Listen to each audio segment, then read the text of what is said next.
Ada sebagian orang berpikir kalau dia sudah sholat, dia sudah taubat, dia sudah berzakat, dia sudah berzikir, maka hidupnya akan tenang, hidupnya akan senang, hidupnya akan kenyang, karena dia sudah dekat dengan Allah.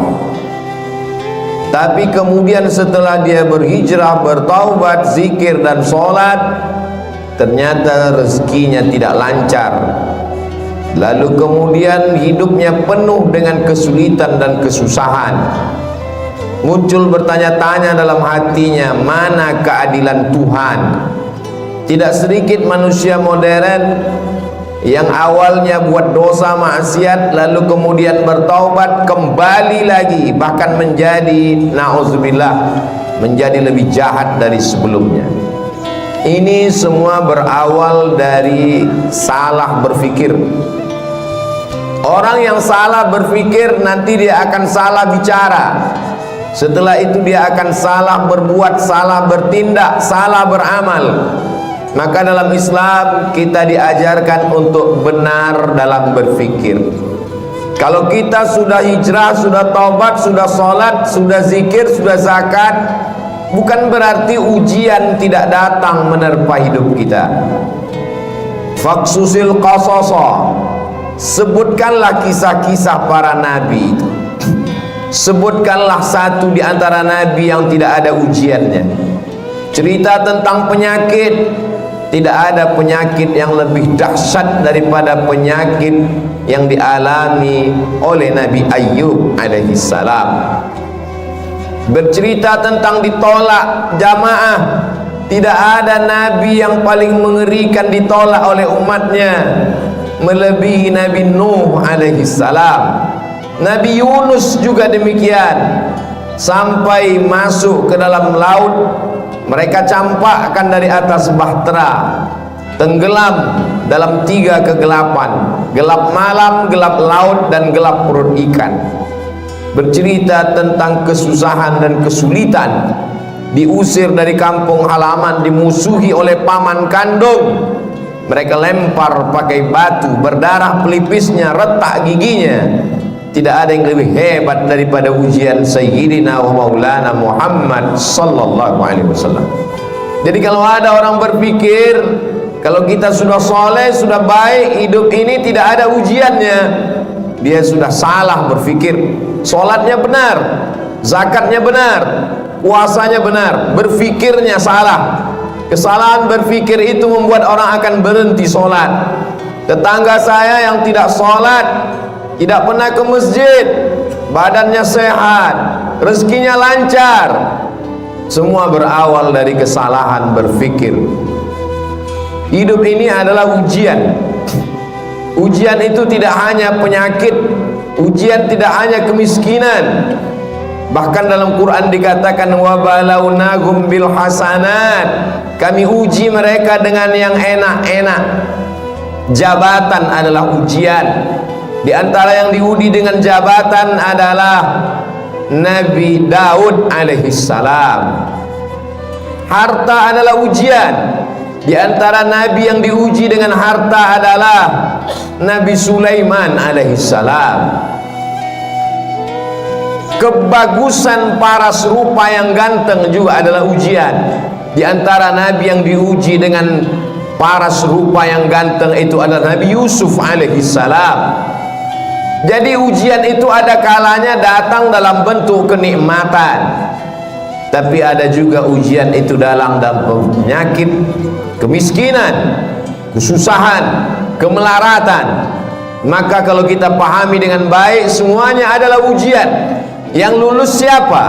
Yang lulus adalah orang kaya yang bisa menggunakan hartanya untuk menolong agama Allah.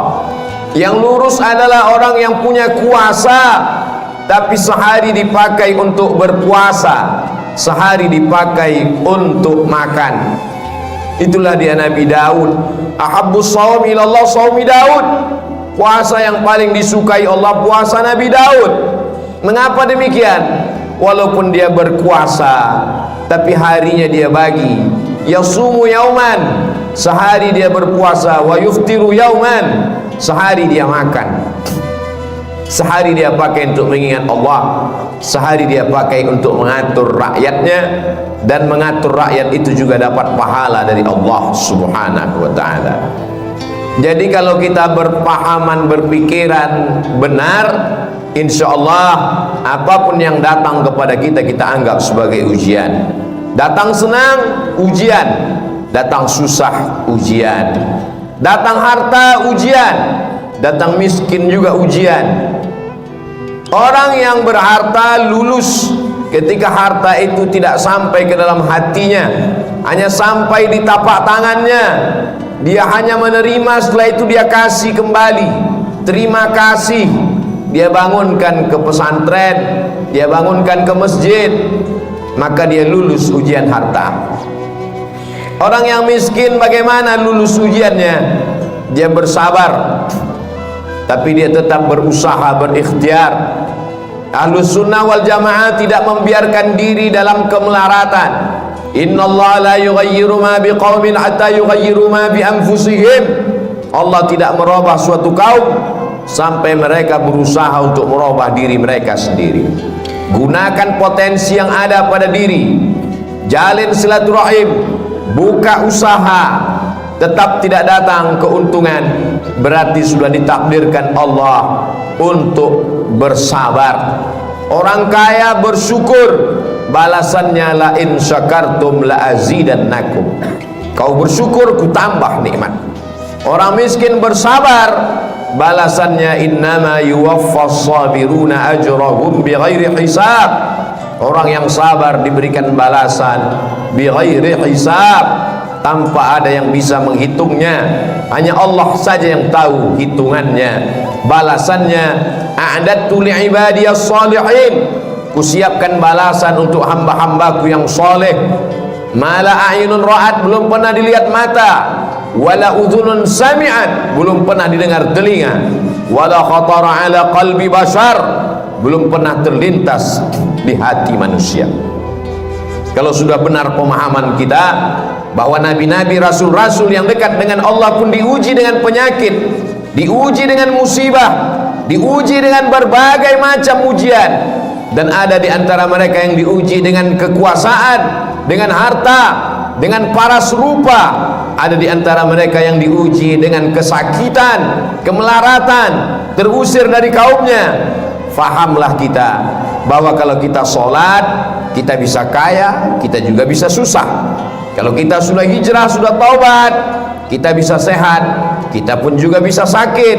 Sehingga kalau sudah hijrah, sudah taubat, datang penyakit silih berganti, datang ujian, bisnisnya jatuh, sholatnya tidak berhenti, dia tidak merajuk, tidak ngambek, tidak marah kepada Allah, karena dia tahu Allah menguji aku. Liyabluwani, Allah sedang menguji aku. Aashkur, apakah aku bersyukur, am akfur, atau aku menjadi kufur kepada Allah Subhanahu wa ta'ala. Semua berawal dari kesalahan berfikir. Afala tatafakkarun, kenapa kamu tidak berfikir? Afala ta'qilun, kenapa tidak menggunakan akal pikiran? Tidak ada yang sulit bagi Allah Subhanahu wa ta'ala.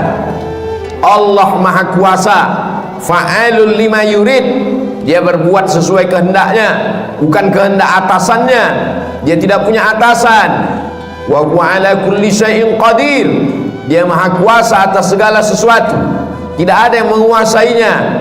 Tidak ada yang perlu membutuhkan proses waktu bagi Allah. Innama amruhu idza arada syai'an ay yaqula lahu kun fayakun. Maka ketika Nabi Ayyub alaihissalam makin parah penyakitnya, dia tidak mengeluh kepada Allah. Dia tidak mengatakan aku ini nabi, kenapa aku bisa sakit? Dia hanya berkata, Rabbi anni massaniyad-durru wa anta arhamur rahimin. Rabbi, ya Allah, anni, aku, massaniyad-durru, aku kena penyakit, wa anta arhamur rahimin, engkau maha penyayang di antara yang sayang. Kalau kita teliti satu persatu doa Nabi Ayyub itu, tidak ada dia minta sembuh, Rabbi, ya Allah, anni, sesungguhnya aku, massaniyad durru, aku kena penyakit, wa anta arhamur rahimin, engkau maha penyayang di antara yang sayang. Lalu di mana kita yang meneteskan air mata hanya karena sesuatu yang belum ada apa-apanya dibandingkan Nabi Ayyub alaihissalam? Anaknya meninggal, kebunnya kering kerontang, hujan tidak turun, binatang ternaknya mati semua, malang tak dapat ditolak, untung tak dapat diraih, penyakit datang silih berganti. Imannya tidak berubah, dia malu meminta kepada Allah Subhanahu wa ta'ala. Begitu juga ketika Nabi Yunus alaihissalam masuk ke dalam perut ikan, dia tidak ada mengeluh, dia tidak ada meminta kepada Allah, dia hanya berkata la ilaha illa anta subhanak inni kuntu minadh dhalimin. Sekarang kita teliti satu-satu perkata doanya itu. La ilaha, tiada Tuhan, illa anta, melainkan engkau, subhanak, maha suci engkau, inni, sesungguhnya aku, kuntu minadh dhalimin, aku termasuk orang yang zalim. Tidak ada dia minta keluarkan aku dari perut ikan ini, ya Allah, aku ini nabi, kenapa aku terusir dari kampungku? Mengapa aku ketika diundi di antara para penumpang kapal, kenapa namaku yang keluar sehingga aku yang terbuang? Kenapa aku ditelan ikan? Tidak ada. Dia hanya berkata la ilaha illa anta subhanak inni kuntu minadh dhalimin. Mereka adalah orang-orang yang sudah putus hakikat tauhidnya. Bagi mereka diikuti umat dengan tidak diikuti sama saja. Antara senang dengan lapar sama, karena yang memberikan kenyang juga dia, yang memberikan lapar juga dia. Hari ini begitu banyak orang yang berkata alhamdulillah ketika kenyang, lupa kepada Allah saat lapar. Atau ada juga terjadi sebaliknya, waktu lapar ingat Allah, setelah kenyang lupa kepada Allah. Yang kau minta saat kau susah, dia juga yang kau minta saat kau lapar. Yang kau minta saat kau senang, dia juga yang kau sembah saat kau susah. Allah, qul huwallah, dialah Allah. Tidak ada Tuhan baik, tidak ada Tuhan jahat. Seperti mereka yang mengatakan ada Tuhan yang baik, ada Tuhan yang jahat. Banyak sekali Tuhan-Tuhan yang disembah. Dalam Islam kita hanya meyakini la ilaha illallah, dialah yang maha baik. Kalau ada sesuatu yang tidak menyenangkan kita datang menimpa kita, menurut kita itu tidak baik, tapi menurut Allah itu baik. Hubungan kita dengan Allah dibangun dengan dua cara. Yang pertama husnuzan, kita sudah berusaha all out mengerahkan segenap potensi diri, terjadi tidak sesuai dengan yang diinginkan, kita hanya mampu berhusnuzan kepada Allah. Berarti Allah punya rencana yang lebih baik, yang lebih indah daripada rencana kita. Puncak daripada hubungan pada Allah adalah ridha. Makanya sebelum matahari terbit, di awal hari kita sudah mengatakan raditu billahi rabba, aku ridha kepada engkau ya Allah. Apapun yang kau berikan kepadaku, aku ridha. Kau berikan sehat, aku ridha. Kau berikan sakit, aku pun ridha. Tapi tetap berusaha berobat. Kau berikan aku kaya, aku ridha. Kau berikan susah, aku tetap juga ridha. Namun tetap berusaha, berikhtiar, membuka segala usaha. Orang yang masuk ke dalam surga itu nanti ditanya Allah, ya ahlal jannah, hai penghuni surga, kamu sudah mendapatkan semua balasan, mau apa lagi? Penghuni surga menjawab, ada satu yang belum kami dapat. Apa? Ridhaka, kami belum dapat ridhamu. Yang lain kami sudah dapat. Kata Allah, yang dapat ridhaku cuma satu, orang yang ridha menerima takdir.